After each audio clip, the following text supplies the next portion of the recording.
Salve, salve, galera! Sejam todos muito bem-vindos aqui a Nova Concursos. Eu sou o professor Fábio Augusto, professor de informática, e hoje, para você que vai prestar aí o concurso da CNU, né? Nós temos aí a nossa semana do zero à aprovação. Então, hoje você vai aprender como gabaritar informática em 3 passos. Eu vou trazer para você os 3 principais assuntos de informática que estão sendo cobrados aí em 2023. Vamos lá? Acompanha comigo aí na sua tela. Muito bem, gente. Então, semana do zero à aprovação. Na parte de informática, eu vou trazer para você aí os 3 passos, os 3 principais assuntos que são mais cobrados aí em concurso na parte da informática, tá bom? Então, mas antes de mais nada, eu deixo aí para vocês os meus contatos interativos, né? Então, você está vendo aí os meus contatos interativos, você tem aí o meu Instagram, se você ainda não me segue, é só ir até lá, né? O @Fábio Aus. Também tem o meu canal no YouTube, né? O Fábio Augusto Informática. Lá você encontra dicas de informática, questões comentadas, aulões, tudo que você precisa para ir bem aí na matéria de informática. E também tem o meu WhatsApp, se você tiver alguma dúvida, sugestão ou elogio, pode mandar para mim que eu vou ter o maior prazer em responder. Fechou? Então vamos lá. Então, antes de mais nada, sejam todos muito bem-vindos aqui à nossa aula. E agora nós vamos falar sobre os principais temas cobrados em 2023. Então, olha só. Eu peguei e montei aí esse gráfico para você poder ter ideia dos principais temas cobrados em 2023 em concurso público baseado em 9 questões, né, que seria uma média aí que a gente tem em relação ao número de questões em prova. Tem prova que tem mais, tem prova que tem menos, mas a média é entre 9 questões, tá certo? E aí eu dividi esse gráfico da seguinte maneira: em os assuntos mais cobrados, né? A gente tem o pacote Office, nós temos o sistema operacional, nós temos também aí segurança da informação, enfim, está dividido dessa maneira. Então, como que a gente vai trabalhar? Nós vamos trabalhar naqueles que têm maior incidência dentro do gráfico, ou seja, a parte maior. Então, olha só, a parte maior do gráfico aqui, que é essa parte aí que está meio acinzentada, né? Ela traz para a gente aqui o seguinte, ó. 44,44% dessas 9 questões, ou seja, 4 das 9 questões, foram cobradas suítes de escritório. E desses suítes de escritório, você sabe que a gente tem a divisão entre LibreOffice e pacote Office. Mas a grande maioria aqui no caso traz para a gente o quê? O Microsoft Office, tá? Então você está vendo aí que toda a parte cinza ali está falando de quem? Da suíte de escritório. Aí a gente tem a divisão do que é dentro da suíte do pacote Office, o que você precisa estudar, né? Então olha só, adivinha qual que é o principal elemento dentro do pacote Office que você deve estudar? Sim, é o Microsoft Excel, tá? Então, ó, Excel, dentro aí das 4 questões, 2 foram de Excel. É ou não é? Então, bastante, né? E aí, nós temos também o Excel 2019. Então, o Excel no geral e o Excel 2019, que é o mais, vamos dizer assim, recente, né? Dentro daqueles que a gente viu aí de questões cobradas em concurso. Claro que nós temos o 365 e tudo mais, mas diante desse levantamento que eu fiz, o Excel 2019 tem aparecido com mais frequência. É importante aí a versão? Não, não é importante, porque as questões baseadas dentro do Excel são questões voltadas ao quê? A fórmulas e funções que funcionam independentemente do que? Da versão. Então você tem ali, por isso que você tem o Excel de maneira geral e o Excel 2019, né, como a referência ali de cobrança. Depois, nós temos a presença de quem no pacote Office? Do Word. E aqui mesmo esquema, o Word de forma geral e o Word 2019, certo? Então você está vendo aí, dentro das questões, das 4 questões do pacote Office, né? Nós temos 2 aí voltadas para o Excel, uma para o Word e uma outra voltada, que é essa menor parte aqui, né, que eu vou destacar para você, essa aqui, ó, ela é para questões gerais de pacote Office. Né? O que seriam questões gerais de pacote Office? Pode ter uma questão voltada para o PowerPoint, pode ter uma questão voltada para uma pergunta que envolva ali, por exemplo, o LibreOffice, né? Pode ser uma questão que envolva também o pacote inteiro, né? Sendo algo que seja comum entre eles. Então, nesse caso, seria a outra questão, tá? Então, 2 questões de Excel, uma questão de Word e uma questão aí de pacote Office mesclado, que eles costumam falar, né? Então, nesse caso aí, a gente já encontraria as 4 questões de pacote Office. A outra parte que nós encontramos aí, né, que seria o nosso outro assunto importante para você estudar para o seu concurso, que seria entre os 3 principais temas, a gente já vai listar, seria o sistema operacional. E nesse caso, no sistema operacional, o sistema operacional é o Windows, sendo o Windows 10 uma presença maior, superior, embora a gente tenha já o Windows 11. Claro? Então, quais são os 3 principais temas que a gente precisa focar aí no concurso? Vamos retomar? Bora lá. Então, retomando os 3 principais temas, para você não esquecer de jeito nenhum.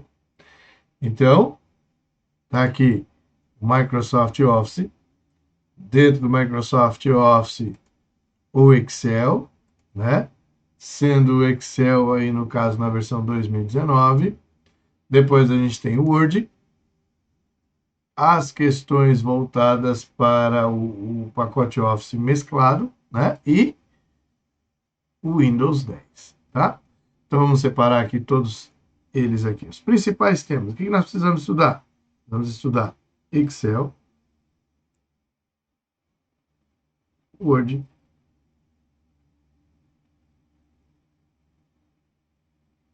e Windows, certo? Esses são os 3 temas mais cobrados em concursos em 2023 até o momento, tá? Então você tem muitas questões de Excel, muitas questões de Word e muitas questões de Windows. Embora o meu levantamento aí tenha trazido a média aí em 9 questões, né? Você já vê que a presença massiva aí de Excel e Word, ela é bem grande em relação aos demais assuntos na informática. Fechou? Agora, vamos ver então como que a gente pode encontrar questões aí em 2023 baseados nesses assuntos. Começando pelo Excel, passando pelo Word e depois vendo questões de Windows. Fechou? Então, bora lá. Então, aqui, ó, a primeira questão que eu separei para você é uma questão aí do Instituto Consulplan, onde ele traz para a gente aí uma questão de Excel baseado na teoria, tá? Ele fala lá para a gente o seguinte, ó. Na ferramenta Microsoft Excel 2019, configuração padrão, né? Foi produzida a planilha a seguir. Você tem ali, ó, a planilha, tal, as colunas A e B, e eles falam, com o intervalo de A1 a B5 selecionado, para que o usuário adicione um gráfico do tipo pizza, deverá clicar na aba A. Dados e no grupo recursos, clicar em gráficos e na tela que será aberta, selecionar o tipo de gráfico pizza e clicar no botão OK. B. Inserir e no grupo recursos, clicar em gráficos e na tela que será aberta, selecionar o tipo de gráfico pizza e clicar no botão OK. C. Inserir e no grupo gráficos, clicar em gráficos recomendados, na tela que será aberta, selecionar o tipo de gráfico pizza e clicar no botão OK. E no D, ele diz ali dados e no grupo gráficos, clicar em gráficos recomendados, na tela que será aberta, selecionar o tipo de gráfico pizza e clicar no botão OK. Bom, para isso, nós precisamos conhecer aqui os dois, né, elementos que estão presentes nas alternativas, que é a guia dados e a guia inserir. Então, para isso, a gente vai abrir aqui o Excel, você vai acompanhar comigo. Fechou? Então, vamos lá. Olha só. Excel aqui aberto, você já vai entrar aqui comigo, né? Aí, beleza. Então, ó, Excel aí na sua tela. Vamos ampliar aqui um pouquinho, né? Beleza. E aí eu amplio aqui também os elementos aqui da guia e da faixa de opções. Então, vamos lá, ó. Começando pela guia inserir. Na guia inserir, quando eu clico, ele vai trazer para a gente aqui o seguinte, ó. Ele vai trazer tabelas, suplementos, gráficos. Então, recursos não temos em inserir, ó. Tours, minigráficos, filtros, links, comentários e etc. Então, dentro de gráficos, eu tenho aqui o gráfico de pizza. Tá vendo só? Então, eu clicando aqui dentro de inserir, existe o grupo gráficos, e no grupo gráficos nós temos ali o gráfico de pizza. Tá claro? Certo? E agora na guia dados? Na guia dados a gente tem a opção de inserir gráfico? Não. Na guia dados nós temos elementos voltados ao quê? A dados. Então você tem aqui no caso todas as guias falando de elementos sobre dados e não sobre gráficos, certo? Então, voltando lá para a questão, fica bem mais tranquilo agora saber o seguinte, que quando você vai na guia inserir, você vai encontrar o grupo gráficos, como está aí na alternativa C. Beleza? Então, é só você lembrar. Se eu quero inserir um gráfico, eu vou em inserir. Fechou? Beleza? Agora, vamos para mais uma questão aqui, ó. Mais uma de Excel. Agora essa aqui. Muito bem. Olha só. Também questão de 2023, agora também do Instituto Consulplan, ele traz para a gente ali o seguinte. Considere a planilha eletrônica com a ferramenta Microsoft Excel. Tá.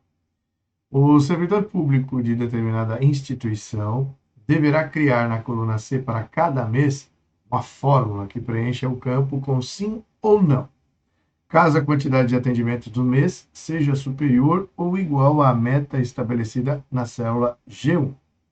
Nesse cenário, pode-se afirmar que na célula pode ser utilizada a função, e aí a gente tem que assinalar a alternativa e completa correta e sequencialmente a afirmativa anterior, né, que completa as lacunas.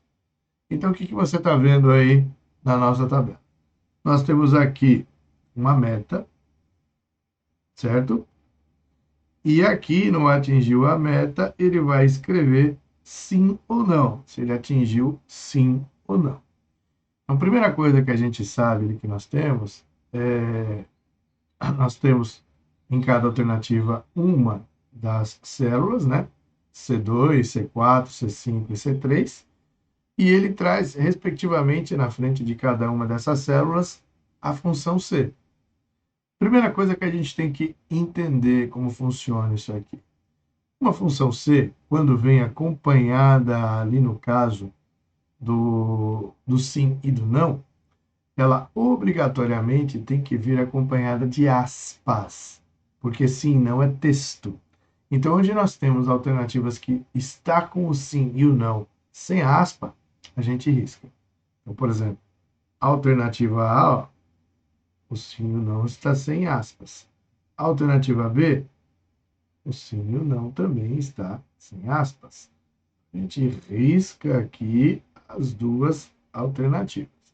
Sobraram duas. Maravilha. Agora, a diferença entre elas está o quê? No G1. O G1 não traz o cifrão e o outro ele traz. O que é o cifrão? O cifrão é o que a gente chama de referência. Como é que funciona isso? Vamos lá para o Excel que eu te explico. Olha só. Quando você tem a presença do cifrão, isso significa o quê?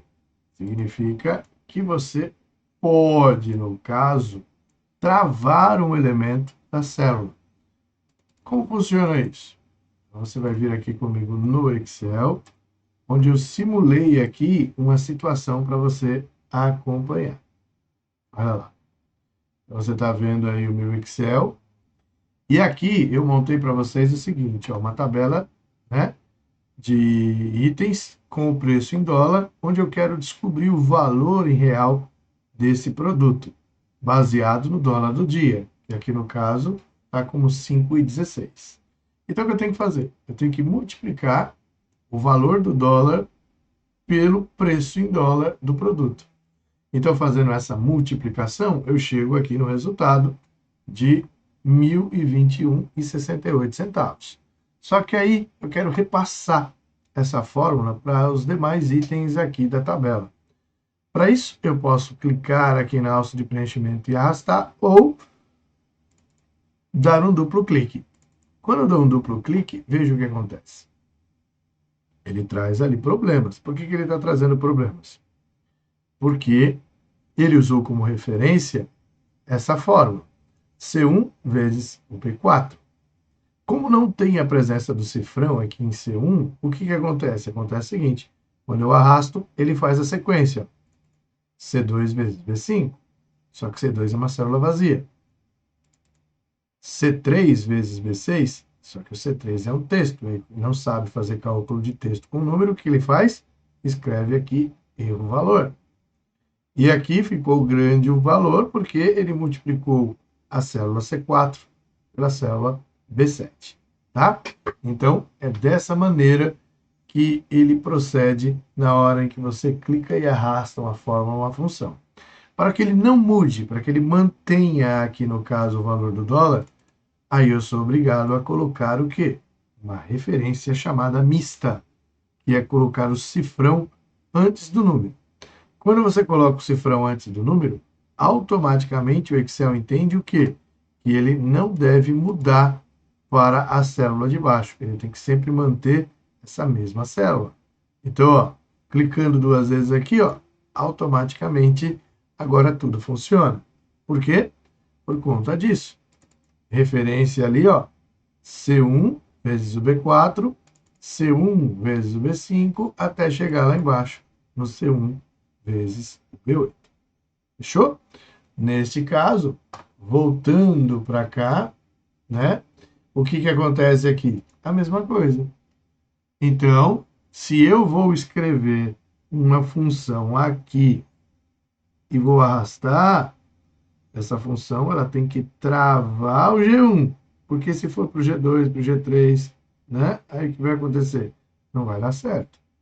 Então, onde tem o G1 solto, sem a presença do cifrão, eu risco. E aí sobrou para a gente a alternativa D. Certo? Então, é dessa maneira que a gente deve proceder. Tranquilo? Tá vendo só? Como o Excel não é esse bicho de sete cabeças que muita gente anda pintando, você vai ver que vai ficar cada vez mais fácil. Muito bem, próxima questão, vamos lá. Na próxima questão, nós temos aí uma questão da banca Selecom, né? Onde eles colocam para a gente ali, ó, as planilhas PL1 e PL2, mostradas em A e B, fazem parte de um mesmo arquivo, Primavera XLSX, tendo sido criadas no Excel 2013. Tá lá. Aí ele coloca aqui para a gente o seguinte. Na planilha PL1, em A, foi inserida em D7 uma fórmula que determina a média aritmética de todos os números de A5, A6 e A7. E no item 2, ele fala que na planilha PL2, em B, foi inserida na célula C6 uma fórmula que transfere o valor de D7 em PL1 para C6 em PL2. Ele quer saber as fórmulas que foram colocadas em PL1 e em PL2. Então vamos lá. Primeira fórmula está aqui, ó. Na PL1 a gente tem a média. Está aqui. Né? E na PL2 nós temos aqui o valor sendo transportado para a PL2. Como que a gente faz isso? Primeiro, se ele fala de média, a média ela vai funcionar da seguinte maneira. Média aritmética se escreve média. Quando é mede é a mediana, tá? Outra função do Excel. Mediana, ele vai pegar ali, no caso, o número do meio, tá? Então, entre ali 17, 18 e 13, né? O 18, 17 e 13, ele vai pegar o número central ali que a gente tem, né? Entre eles, certo? Então, neste caso, seria o 17, né? Aí, o que vai acontecer? Onde tem média, a gente risca aqui.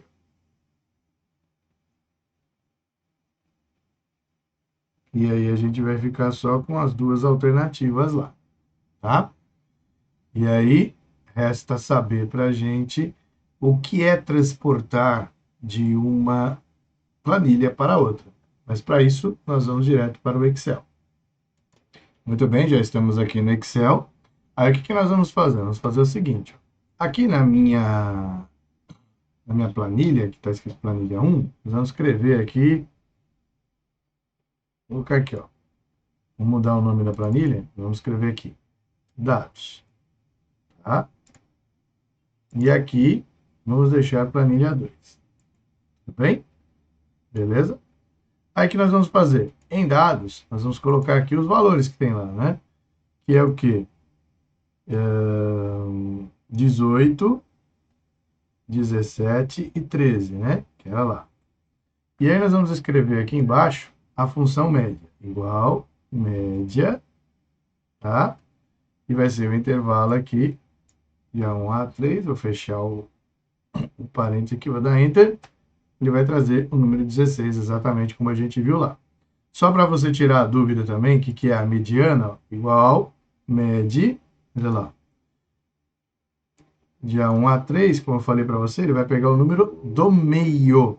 Então, ó, é 17. Isso se chama mediana. Ele pega o que está no meio. Tá claro? Bom, agora o que nós vamos fazer? Nós vamos lá em planilha 2. Vamos pegar aqui a célula C6, do jeito que está lá. Vou clicar aqui em igual. Só que eu vou até a planilha dados e vou clicar em 16 e vou dar Enter. Automaticamente ele já voltou para a planilha 2. Perceba que nós estamos na planilha 2 aqui embaixo, ó. Essa é a planilha 2. Essa é a planilha dados, onde tem ali os cálculos que a gente fez, certo? Só que eu já transportei para a planilha 2 esse 16.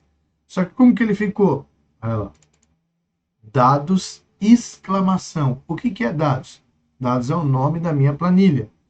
E a informação que eu trouxe é a informação que está na célula A5 de dados, certo? Diante disso, vamos voltar lá para a questão? Bora lá. Então, voltando para a questão, agora fica fácil.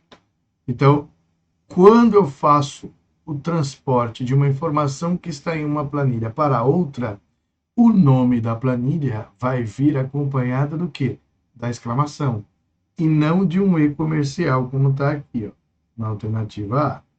Portanto, a alternativa A está eliminada, ficando para a gente aí a alternativa correta, que é a alternativa B. Beleza? Fechou?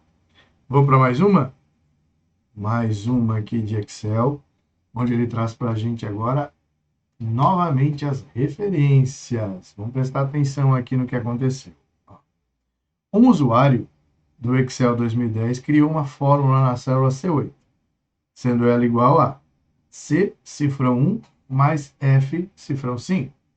A seguir, copiou esta célula e inseriu a cópia na célula E15. Nesse processo, a célula assumiu a seguinte forma.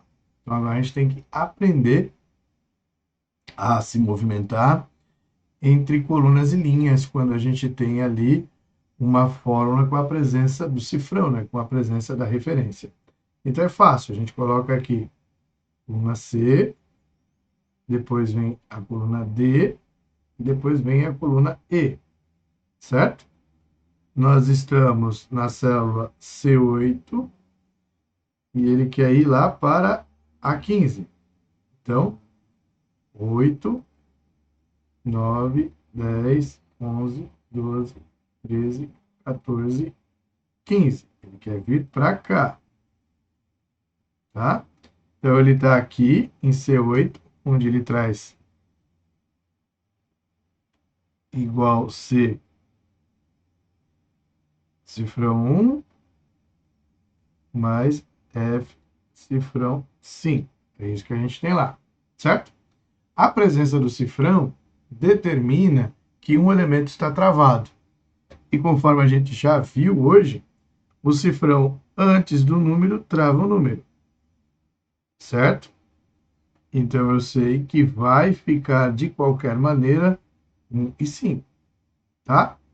Agora, se o cifrão está presente na célula, quando eu copio para a célula E15, não tem como ele tirar. Então, onde eu tenho alternativas que estão sem a presença do cifrão, eu já arranco fora, eu já elimino. Então, eu elimino a alternativa B, ó, está sem o cifrão, a alternativa C está sem o cifrão e a alternativa D está sem o cifrão. Não é uma questão fácil? É, a gente já chegou na alternativa correta. Sério? Sério. Quando eu copio ali, ele está travando só os números. As letras ele não vai travar.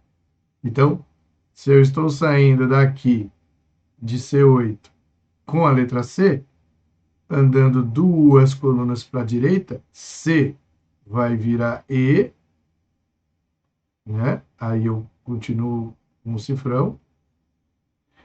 E F vai virar H. Aí eu continuo com o cifrão. Ah, mas você não colocou lá embaixo. Não tem problema, eu não coloquei lá embaixo justamente porque, como isso aqui está travado, tanto faz colar aqui em cima quanto colar aqui embaixo. Tá no mesmo, certo? Você não acredita em mim? Vamos lá no Excel para você tirar todas as suas conclusões. Fechou? Nesse caso aqui, a gente vai vir, né, nesta planilhazinha minha aqui. Ó. Vamos lá. Então, acompanha comigo aí na tela. Vem para cá. Deixa eu pegar aqui. Aí, tá. Ó, vou apagar aqui tudo. E aí você vai acompanhar comigo o seguinte. Nessa minha planilha, eu deixei para ele exibir as fórmulas, tá? Então, se eu estou em C8, e aqui eu tenho igual C, cifrão 1, mais F, cifrão 5, eu dou Enter aqui, ó.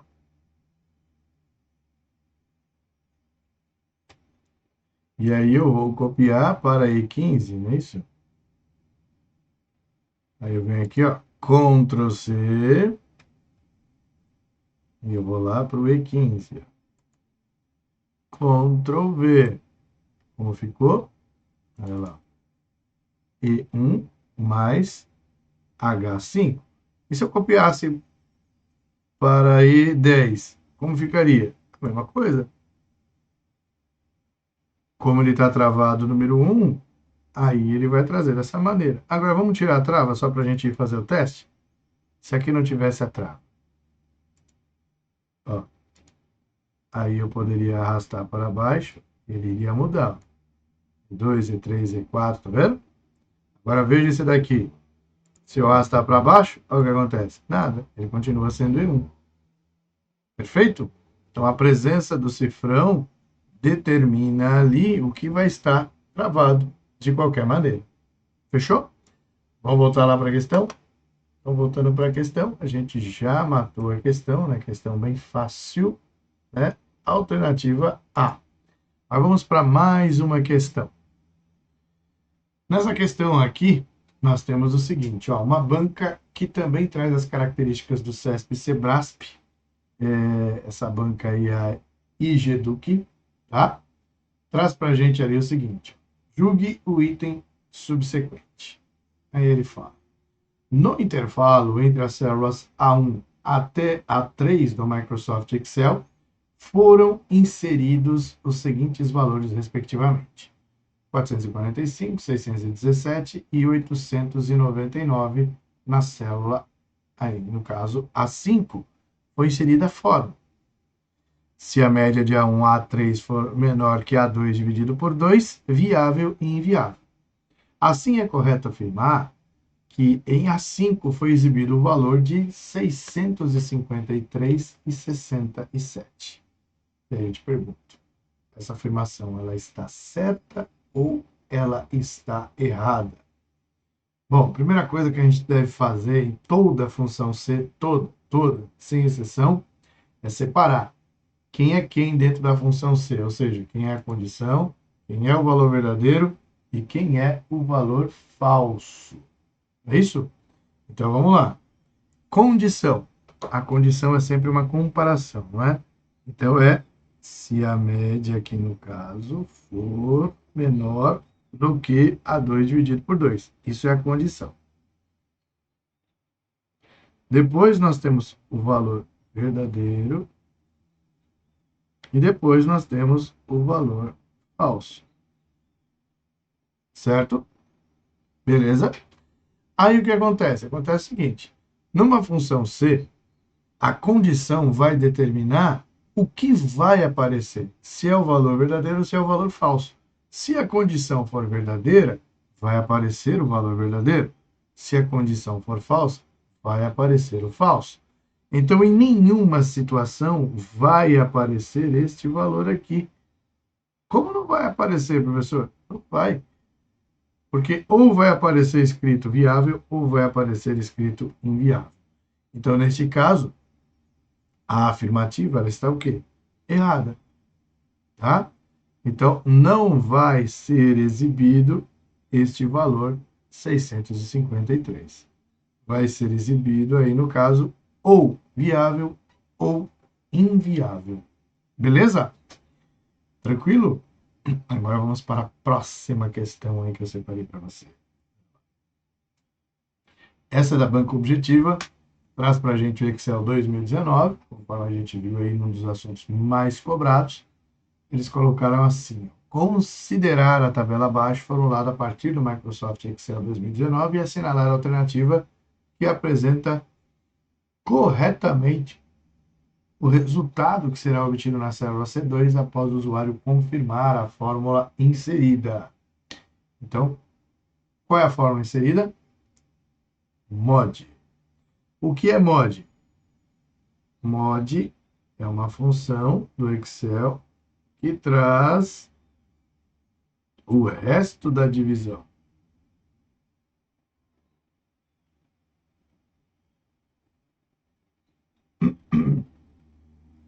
Exemplo. Se eu tenho 13 dividido por 2, eu vou ter aqui, no caso, 6 e o resto 1. Então, o mod vai trazer o resto da divisão. Tá? É isso que a função mod faz. Tá claro? Então, diante disso, a gente analisa ali, né? Mod de A2, ponto e vírgula, B2. Vamos apagar. Então, vamos lá. Neste caso, quem é o A2? 52. E o B2, 45. Então, o mod é justamente o 50 dividido por 45. Isso vai dar quanto? 1 para 55. Então, o resto aqui é 5. Então, o mod vai trazer para a gente como resposta a alternativa A. Fechou? Beleza? Sério, professor? Sério? Vamos colocar aqui a prova? Bora lá, então. Bora para o Excel. Aí você vai acompanhar comigo aqui o Excel. Você já está aqui comigo. E aí a gente vai fazer a mesma coisa, né? Vamos colocar aqui 50 e 45, tá? E aqui nessa célula a gente coloca igual mod A1, ponto e vírgula B1. Sei que ela está A2, mas aqui a gente fez no A1. Não tem problema. Só para você descobrir que o mod vai dar 5. Por que ele vai dar 5? Porque ele traz o resto da divisão. Fechou? Sempre assim que a gente tem a presença da função mod. Beleza? Voltando, então, aí ficou bem claro e evidente como que funciona aí essa função. Bom, na próxima questão, nós temos aí uma questão que envolve uma função chamada soma C. Então, vamos lá, vamos analisar. Então, nessa questão, ele traz para a gente ali 2 itens. Então, ele fala, a planilha da figura foi criada no Excel 2019, tendo sido realizados os procedimentos abaixo. 1. Em C19 foi inserida uma expressão usando a função soma C sobre os dados das linhas de 4 a 15 e o conceito de referência absoluta. No item 2, ele diz que, em seguida, a expressão foi selecionada e copiada para C20 e C21. Tá? E aí, mediante os comandos de copiar e colar. Beleza. Então, neste caso, vamos lá analisar o que está sendo pedido. Ele disse que em C19, né, nós temos ali esses valores aqui. Tá? Esse é o C19. Tá bom? Muito bem. Para isso, ele diz que no primeiro item ali, a expressão utilizada foi a função soma C. Beleza, a gente tem que somar C em todas as alternativas. Tá? Mas ele também traz aqui para a gente o conceito de referência absoluta. O que é uma referência absoluta? Referência absoluta é quando nada muda quando a gente arrasta. E quando nada muda, isso significa que a gente vai ter a presença do seguinte: um cifrão para a coluna e um cifrão para a linha. Então, eu tenho que ter o cifrão travando a linha, aqui no caso a coluna, e o cifrão travando a linha. Então, eu tenho que ter a presença dos 2 cifrões. Onde não tem isso, nós já riscamos, que é a alternativa C e D. Ali não está cifrão, está como E comercial. Aí sobrou as 2 alternativas ali. Para entender como funciona a função soma C, a gente tem que saber a sintaxe. Vamos colocar aqui a sintaxe da função soma C. Soma C, aí vem intervalo do critério, o critério e intervalo soma. Certo? Então, vamos identificar aí, na alternativa A, esse primeiro intervalo é o intervalo do critério, de B4 a B15. Então, de B4 a B15, eu tenho os nomes ali das pessoas. Esse intervalo aqui, ó. certo? Beleza. Quem é o meu critério? É o B19. Quem é o B19? Eu vejo que é o nome Guilherme. Tá. O que ele tem que trazer? Ele tem que trazer o total de horas de C4 a C15, que é o intervalo soma. Então, onde aparece Guilherme, nós vamos pegar os valores correspondentes a ele. 17. Aí nós temos ali o 15, o 19, né? Passa pelo 19. O 15 e o 11. Somando 17, 19, 15 e 11, nós chegamos ali ao total de 62. Beleza? Funcionou. Certo?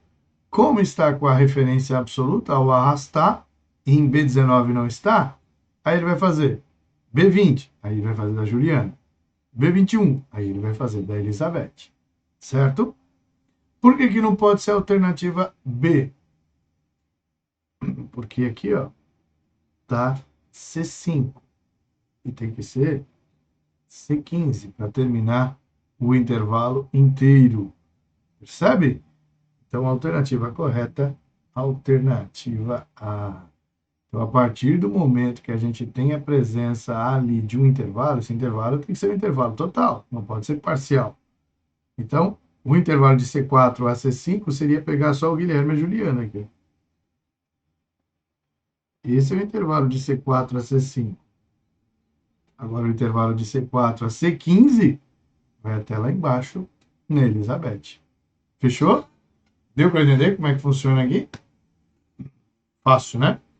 Vamos para mais uma questão? Mais uma questão aí para você. Vai lá.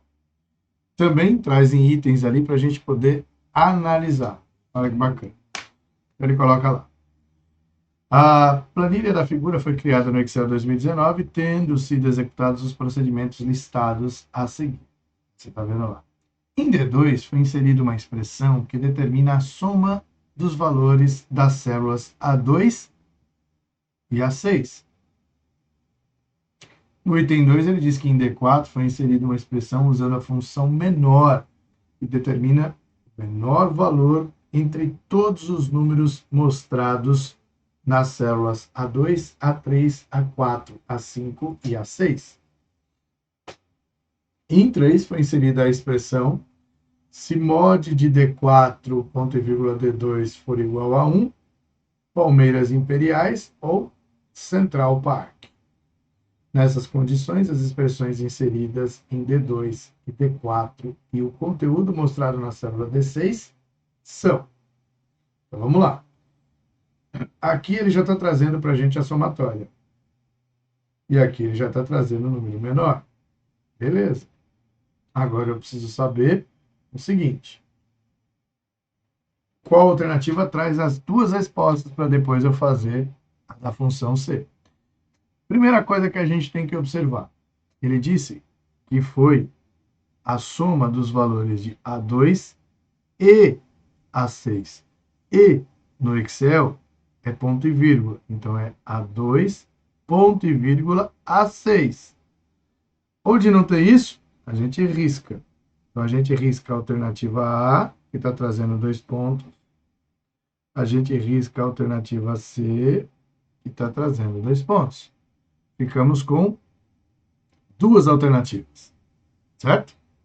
Aí a gente percebe a diferença das duas alternativas na função menor. A função menor está trazendo na alternativa B o número 1. E na alternativa D não está trazendo o número 1. Você já sabe, né?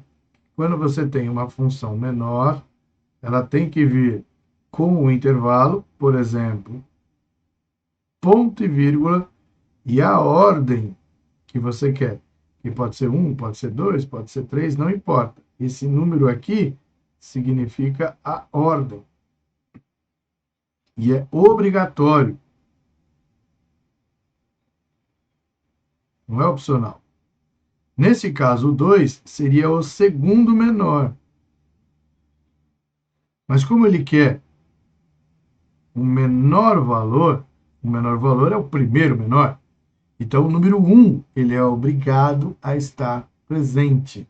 Então, quando não tem, a função menor está errada. Então, portanto, a alternativa D já está eliminada. Aí a gente já sabe que a resposta é a alternativa B, mas eu vou fazer aqui para você a função C. Vamos lá. Nessa função C, vou limpar todos esses rabiscos que eu fiz para a gente poder entender como que ela funciona. Nós temos aqui a nossa condição, aqui o valor verdadeiro e aqui o valor falso. Para fazer, aí no caso, a condição, a gente tem a função mod que nós já aprendemos hoje. Então, o que é o mod? D4 dividido por 2. Quem é, aí no caso, o D4? O D4 é 11. Não é isso? Então, você tem ali, ó, 11 dividido por 2. Quanto vai dar isso? Vai dar 5 e vai sobrar o quê? Resto 1. O mod é 1. Aí você vai ter a seguinte comparação. 1 é igual a 1? Sim, verdadeiro. Então, quem que ele vai trazer? Ele vai trazer palmeiras imperiais, que é o que está aqui. Fechou? Beleza? Vamos para mais uma questão? Mais uma questão, então, aqui para você. Agora, uma questão que envolve o Windows. Então, o que ele está trazendo ali para a gente? Ele está trazendo para a gente o seguinte, ó. No aplicativo Explorador de Arquivos, que integra o Windows 10 em sua configuração padrão, para se exibir as propriedades de um arquivo previamente selecionado, é possível utilizar os recursos disponibilizados por meio do botão secundário do mouse ou acionar simultaneamente as teclas Alt-Enter, Alt-Tab, Ctrl-Enter, Ctrl-Shift ou Home-Shift. E aí?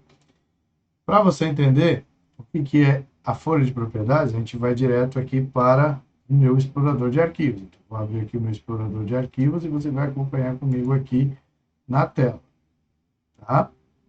Então, no meu explorador de arquivos, eu vou abrir aqui para você. Você está vendo aqui meu explorador de arquivos, eu vou dar um zoom aqui. Olha só que bacana. No meu explorador de arquivos, quando eu clico com o botão direito do mouse em qualquer um aqui, ó, clico aqui com o botão direito do mouse, eu tenho aqui propriedades. E ele já está trazendo para mim qual que é a tecla de atalho, né? Já está lendo ali, ó, Alt-Enter. O que é a folha de propriedades? Quando eu clico em propriedades, ele vai trazer as informações sobre o arquivo. Ele vai trazer aqui, por exemplo, né? Qual é o tipo de arquivo, qual programa que abre, onde ele está armazenado, o tamanho dele e 3 datas: data de criação, data de modificação e data de acesso, né? Então, neste caso aqui, ele traz o que a gente chama de folha de propriedades. É uma folha que é preenchida no momento em que você salva esse documento no seu computador, tá certo?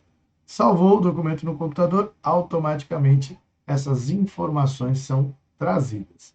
Elas podem ser trazidas com o botão direito do mouse ou com a combinação das teclas Alt-Enter. Pressionou Alt-Enter, ele vai trazer a referência aí às propriedades. Fechou? Portanto, voltando para cá, né?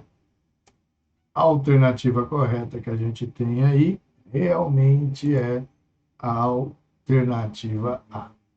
Tá claro? Agora, vamos para uma questão de Word. Eu coloquei aqui para você. Um escrevente está utilizando o programa Word que integra o Microsoft 365 em sua configuração padrão.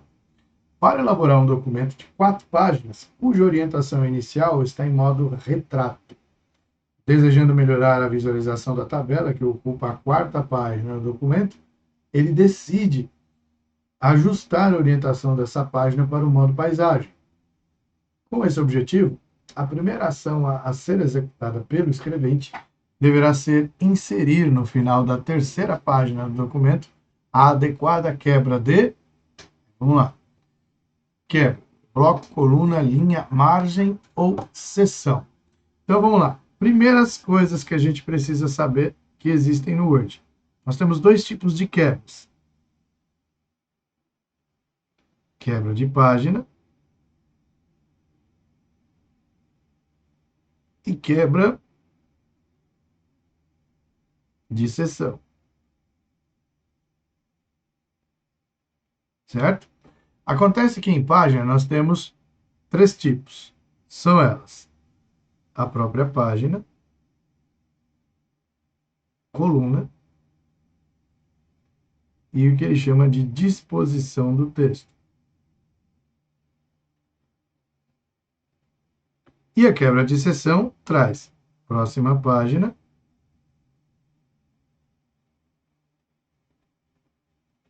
vamos limpar isso aí, né?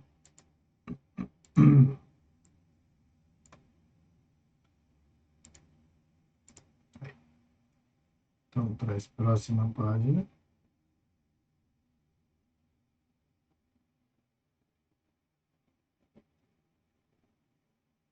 Aí traz página par, página ímpar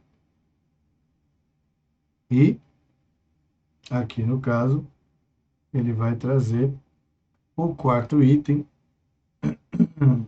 que é o que a gente chama de quebra contínua ou contínua, tá? Vamos ver isso aqui diretamente no Word? Bora lá, então. Então, abrindo aqui o Word para você. Você já vai acompanhar aqui comigo. O Word já está aberto. Beleza. Então, o que acontece? Acontece o seguinte. Vou diminuir aqui o zoom para você enxergar. Dentro da guia Layout, nós temos os tipos de quebras aqui. Tá? Então, nós temos quebras de página, dividido em página, coluna e disposição de texto, e quebras de seção, próxima página, contínuo, página par e página ímpar. Tá? O que é uma quebra de página? Uma quebra de página é justamente a opção que você tem para abrir uma nova página, né? Sem ter que fazer enter, enter, enter, enter, como a grande maioria das pessoas faz. Como que a gente faz? A gente utiliza a quebra de página, fazendo aqui, ó, página. Automaticamente ele já abriu uma outra, certo? Agora, se eu quero, como na questão, transformar a página 2 em paisagem, né? Basta vir aqui orientação, paisagem. Mas o que acontece? Ele fica com as duas páginas assim. Então, não é através de uma quebra de página que isso vai acontecer, certo? Então, eu tenho que vir aqui em quebra de seção do tipo próxima página. E aí, o que aconteceu? O que é uma quebra de seção? É como se eu tivesse dividido o documento em dois documentos. É isso mesmo. Então, esse daqui, que é a página 2, se eu mudar a orientação para paisagem, só ela fica paisagem. Por quê? Porque eu estou na seção número 2. Ó, aqui embaixo, na minha barra de status, ele informa. Olha aqui, ó. Aqui, ó. Seção 2. Página 2 de 2, seção 2. Certo? Então, a partir do momento que ele traz essa característica, aí você sabe identificar. Agora, professor, como é que funciona, então, aquela história de trazer a quebra de coluna? Vamos fazer? Então, vamos. Vou colocar aqui um texto.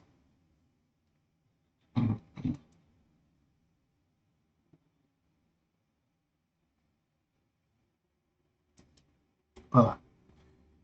Vamos transformar esse texto aqui em duas colunas. Então, eu venho aqui em colunas, duas. Pronto. Transformei em duas colunas. Só que, o que aconteceu? Eu não tenho texto suficiente para ficar aqui, por exemplo, as colunas lado a lado. Então, o que eu vou fazer? Eu vou posicionar o meu cursor aqui no terceiro parágrafo, eu quero que ele vá para o outro lado. Uma das formas que a gente geralmente faz é apertar Enter, Enter, Enter, Enter, Enter até sair do outro lado. Mas não é o certo. Eu tenho que vir aqui em quebras e aí coluna. Quando eu faço isso, ó, automaticamente ele já coloca para o outro lado. Isso é o tipo de quebra de página chamado quebra de página coluna. Tá claro? Certo? E a disposição do texto, professor? A disposição do texto é justamente uma quebra que acontece automática quando a gente vai inserir uma imagem.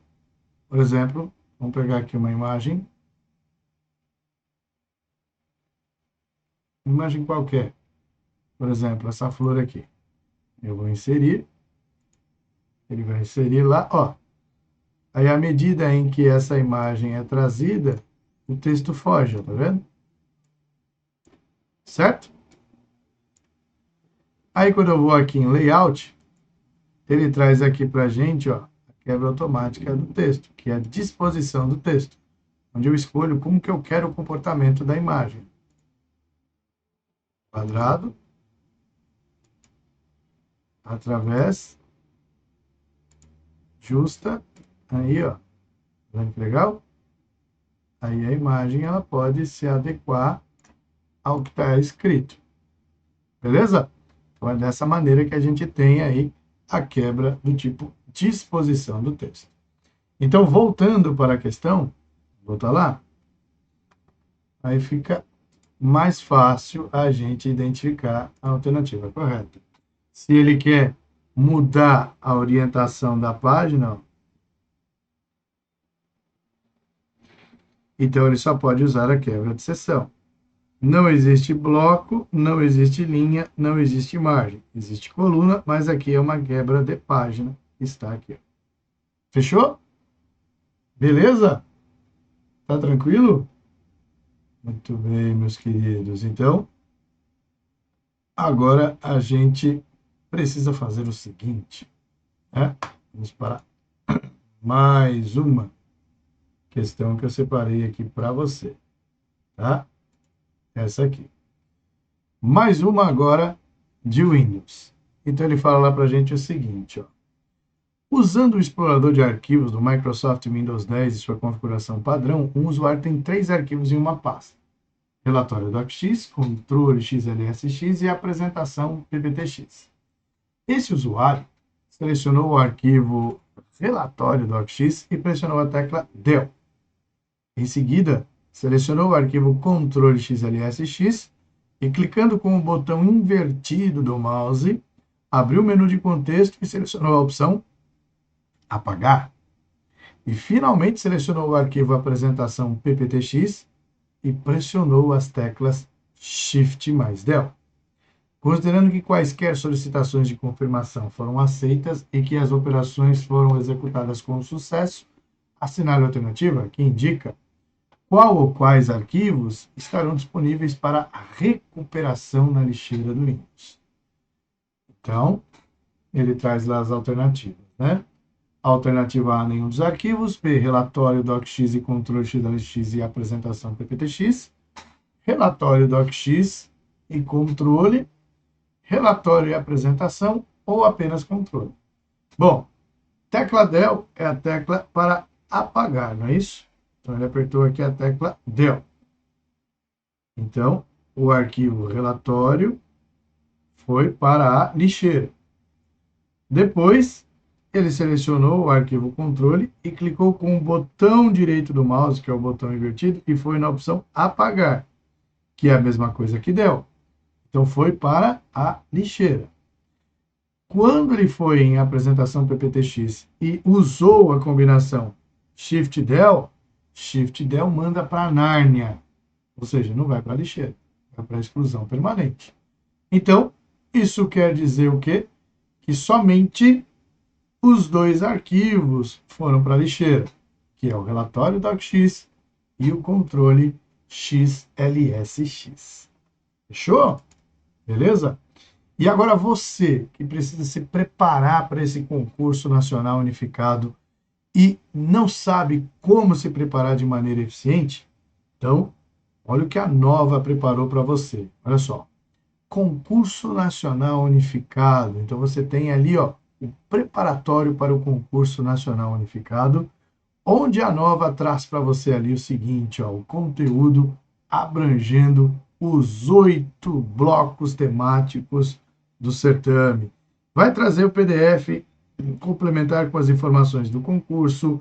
Tem o plano do especialista, que é uma forma de você organizar os seus estudos por dia.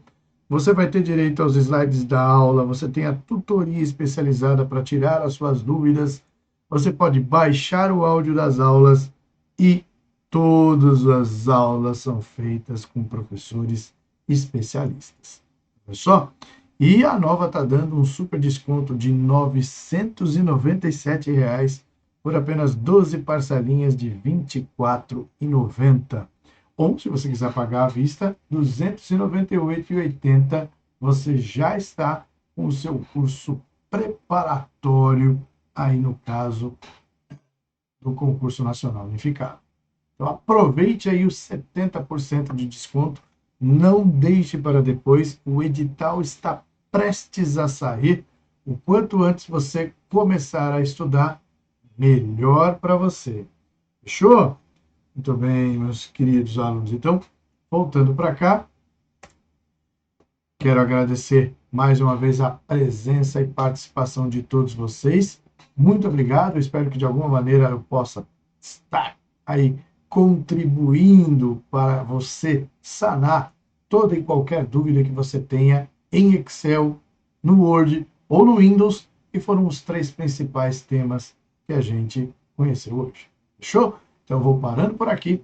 Um forte abraço para você e até a próxima. Valeu!